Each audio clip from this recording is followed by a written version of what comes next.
Hello दोस्तों, कैसे हैं आप सभी लोग। आशा करता हूँ अच्छे होंगे। धर्म स्टडी आई की क्लास पर आपका स्वागत है। अगर चैनल को लाइक सब्सक्राइब नहीं की तो प्लीज़ लाइक सब्सक्राइब कर दीजिए और दोस्तों को शेयर कर दीजिए। तो दोस्तों, हमारा जो टॉपिक चल रहा था, जो प्रधानमंत्री भाग 5, वो हमारा लगातार चल रहा है। और जो भी महत्वपूर्ण प्रधानमंत्री के कार्यकाल को महत्वपूर्ण समझा गया, उनको आपको विस्तार से बताया गया। उनके कार्यकाल में क्या काम हुए जिससे हमारे देश का नाम रोशन हुआ, और उन्होंने क्या ऐसे समय समय पर फैसले लिए जिनके लिए वो याद किए जाते हैं, जाने जाते हैं। तो दोस्तों, इस प्रकार से हम लगभग कल हमने पीवी नरसिम्हा राव जी के बारे में आपको बताया था, जिन्हें मौनी बाबा कहा जाता है। और आज हम उनके आगे पढ़ेंगे जो अटल बिहारी वाजपेयी जी उनके बाद प्रधानमंत्री बने थे, उनके कार्यकाल को आज हम विस्तार से पढ़ेंगे। तो एक बार देखते हैं कौन कौन से प्रधानमंत्री अभी तक मैंने पढ़ा रखे हैं आपको। नंबर 1 पे आता है पंडित जवाहरलाल नेहरू, जिनका सबसे लंबा कार्यकाल है, लगभग 17 वर्षों तक। और इनके कार्यकाल में क्या हुआ आपको पता है, बहुत ही महत्वपूर्ण घटनाएं हुई थी। आईआईटी, आईआईएम और जो योजना आयोग, इन सब का गठन किया गया था, स्थापना की गई थी। और इस प्रकार से पंडित नेहरू जो था, 1947 से 1964 तक इन्होंने अपना कार्यकाल पूर्ण किया। ठीक, फिर उसके बाद क्या हुआ, जब इनका देहावसान हो गया, फिर कार्यवाहक एक प्रधानमंत्री बने थे गुलजारी लाल नंदा जी। ठीक है, गुलजारी लाल नंदा जी, तो उनको कार्यवाहक प्रधानमंत्री, वो पहले प्रधानमंत्री थे भारत के कार्यवाहक बनने वाले। ठीक, फिर पंडित नेहरू के बारे में हमने पढ़ा। फिर उसके बाद लाल बहादुर शास्त्री जी, 1964 से लेकर 1966 तक। पहले पंडित नेहरू जी का कार्यकाल था 1947 से लेकर 64 तक। इनका जब देहावसान हो गया, फिर 1964 से लेकर 66 तक लाल बहादुर शास्त्री जी का क्या हुआ, कार्यकाल रहा। जिनके कार्यकाल में क्या हुआ, बहुत सारी महत्वपूर्ण घटना हुई। लाल बहादुर शास्त्री जी, अगर आपको जैसा बताया जाए कि लाल बहादुर शास्त्री जी के कार्यकाल में क्या क्या हुआ, तो आप पहले तो ये बताएंगे कि इन्होंने सबसे पहले राजभाषा अधिनियम 1963 का गठन किया था। राजभाषा आयोग अधिनियम 1963 का गठन किया गया था। फिर 26 जनवरी 1965 को लागू हो गया था। ठीक, कच्छ का रण क्षेत्र लेकर, तो इनके कार्यकाल में कच्छ का रण क्षेत्र लेकर भारत और पाकिस्तान के बीच युद्ध हुआ था, जिसमें पाकिस्तान को बुरी हार का सामना करना पड़ा। कच्छ का रण एक गुजरात में क्या है, दलदली जगह, उस जगह को लेकर क्या हुआ था, विवाद हुआ था इन्हीं के कार्यकाल में, लाल बहादुर शास्त्री जी के कार्यकाल में। फिर उसके आगे आपको बताया था, जब ये युद्ध हुआ था 1962 का, तो उस समय गुजरात के जो सीएम थे बलवंत राय मेहता जी थे, उनका निधन हो गया था। और फिर 1966 में क्या होता, ताशकंद समझौता इन्होंने किया था 1966 में। और 10 जनवरी 1966 को ही क्या हुआ था, इनकी मृत्यु हो गई थी शास्त्री जी का। और इन्होंने जय जवान जय किसान का नारा दिया था। ठीक, ये तो लाल बहादुर शास्त्री जी का कार्यकाल हो गया, महत्वपूर्ण था। पंडित नेहरू, लाल बहादुर शास्त्री। अब श्रीमती इंदिरा गांधी जी के बारे में आ जाइए। इनका कार्यकाल 1984 तक था, 1980 से 84 तक। और वे भारत की पहली महिला प्रधानमंत्री बनी थी, पहली महिला प्रधानमंत्री बनी। ठीक है, और इनके कार्यकाल में क्या हुआ, जो राजा और महाराजाओं की 1969 में राजा और महाराजाओं को प्रीवी पर्स, जो निजी थैली था, उसको समाप्त किया था। उसको क्या किया था, इन्होंने समाप्त किया था। ठीक है, और चौथी जो लोकसभा चल रही थी, अपने निर्धारित कालकाल से क्या हुआ था, पहले ही भंग हो गई थी। चौथी जो लोकसभा चल रही थी, वो निश्चित समय से पहले उसको भंग कर दिया गया था।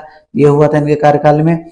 और इनके कार्यकाल में सबसे महत्वपूर्ण घटना तो ये हुई थी कि 1974 में नवनिर्माण आंदोलन कहाँ हुआ था, गुजरात में, जिसकी शुरुआत हुई थी, ठीक, ये श्रीमती इंदिरा गांधी से संबंधित प्रमुख बिंदु थे।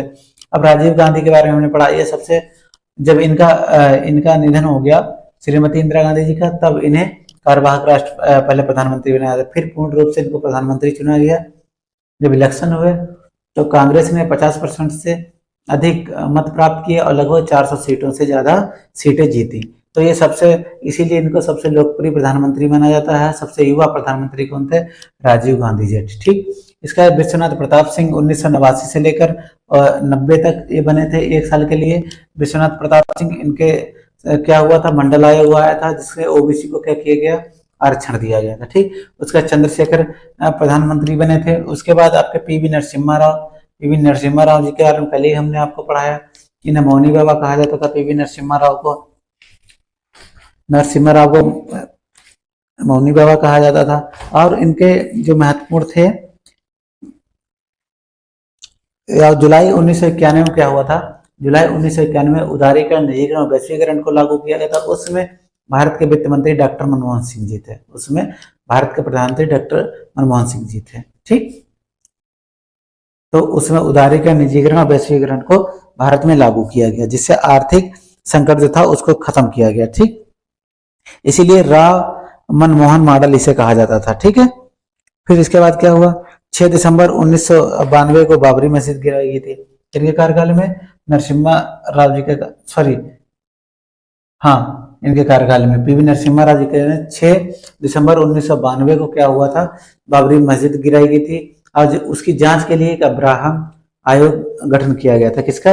लिब्राहन आयोग का गठन किया गया था। 6 दिसंबर 1992 को बाबरी मस्जिद की जांच हेतु लिब्राहन आयोग का गठन किया गया था। उसके बाद 1993 में बम्बई में हुए बम विस्फोट हुए थे 1993, तो वहां पे श्री कृष्ण आयोग का गठन किया गया था बम्बई विस्फोट की जांच के लिए। ठीक, उसके बाद इन्होंने लुक ईस्ट पॉलिसी, मतलब पूर्व की ओर देखो, पूर्व की ओर देखो, इन्होंने अभियान शुरू किया था, जिसमें अपने पड़ोसी देशों के, जो पूर्वी एशिया के जो देश थे, उनसे अच्छे और मधुर संबंध बनाने के लिए इन्होंने प्रयास किया था। ठीक, फिर 1996 में क्या हुआ था, 1992 से 93 अपनी ऊर्जा संबंधी आवश्यकताओं को पूरा करने के लिए, 1992-93 अपनी ऊर्जा संबंधी आवश्यकताओं को पूरा करने के लिए इन्होंने पश्चिम की ओर देखो, लुक वेस्ट पॉलिसी, पश्चिम, जो पश्चिमी देश थे उनके साथ इन्होंने क्या किया था, मधुरता स्थापित की थी, मधुर संबंध स्थापित किए थे। ठीक, फिर उसके बाद अटल बिहारी वाजपेयी, तो आज जिनके बारे में हम पढ़ेंगे वो बहुत ही ऊर्जावान, बहुत ही कर्मठ, बहुत ही ईमानदार व्यक्ति थे। कौन? स्वर्गीय श्री अटल बिहारी वाजपेयी जी का, जिनका देहावसान हो गया। ठीक, तो आज हम किसके बारे में पढ़ेंगे? अटल बिहारी वाजपेयी जी के बारे में पढ़ेंगे, इनके महत्वपूर्ण कार्यकाल के बारे में, और इन्होंने क्या क्या किया अपने कार्यकाल में महत्वपूर्ण गुण पर। तो सबसे पहले वाजपेयी कुल 3 बार भारत के प्रधानमंत्री है। तो पंडित, तो कौन थे? अटल बिहारी वाजपेयी जी 1996 में, 1998 और 2004। ये कितनी बार भारत के प्रधानमंत्री बने? सर्वाधिक बार। कितनी बार? 3 बार बने। कितनी बार? 3 बार। अब 1996 में, फिर 98 में और 99 में। सबसे पहले 1996 में सिर्फ 13 दिन के लिए, 1996 में सिर्फ 13 दिन के लिए क्या बने थे? भारत के प्रधानमंत्री बने। कितने दिन के लिए? 13 दिन के लिए। ठीक, अटल बिहारी जी। फिर इसके बाद 1998 की एक JS वर्मा की अध्यक्षता में एक समिति का गठन किया गया था। ठीक है, JS वर्मा की अध्यक्षता में मूल कर्तव्यों के क्रियान्वयन है, मूल कर्तव्यों के क्रियान्वयन है, तो एक समिति का गठन किया गया था। उसके अध्यक्ष कौन थे? इंपॉर्टेंट है, पूछा जाएगा, JS वर्मा, JS वर्मा। ठीक, JS वर्मा की अध्यक्षता में एक आयोग का गठन किया गया था। ठीक, अब इसके बाद बात करते हैं 11 मई हुआ 13 मई को, 11 मई और 13 मई 1998 को भारत द्वारा दूसरी बार परमाणु परीक्षण किया गया। कितनी बार? दूसरी बार परमाणु परीक्षण किया गया। ठीक, 1998 को। पहली बार कब हुआ? आप कमेंट बॉक्स में लिखकर बताइएगा। ठीक, फिर फरवरी 1999 में बस द्वारा इन्होंने क्या किया था? लाहौर या पाकिस्तान की यात्रा की थी। किसने?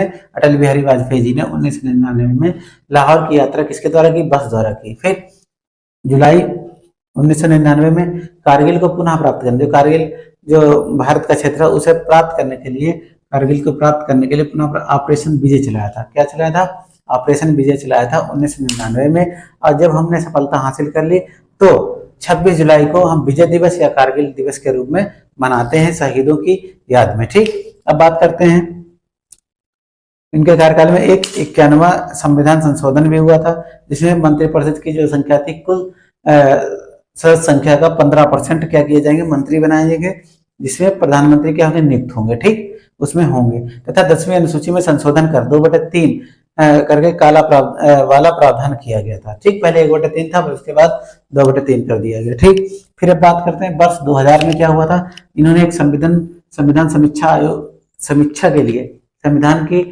समीक्षा करने के लिए एक सुप्रीम कोर्ट के मुख्य न्यायाधीश थे MN वेंकट चलैया जी की अध्यक्षता में एक आयोग का गठन किया गया था। एक आयोग का गठन किया गया था। कौन? इसलिए संविधान की समीक्षा करने के लिए। ठीक, अध्यक्ष के कौन थे? MN वेंकट चलैया जी थे।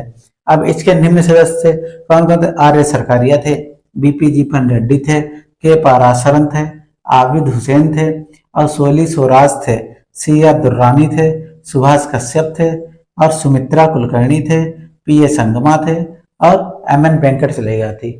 ठीक, अब इसमें क्या था, कभी कभी आपको ऑप्शन दे देंगे और एक उसमें से नहीं होगा, तो आप लोग इन नामों को अच्छे से याद कर लेंगे। ठीक, अब बात करते हैं 2002 में, नोट करके लिखिए। 2002 में एक आयोग गठित किया गया था, प्रतिवेदन दिया गया था किसके, कौन सा, 2002 में।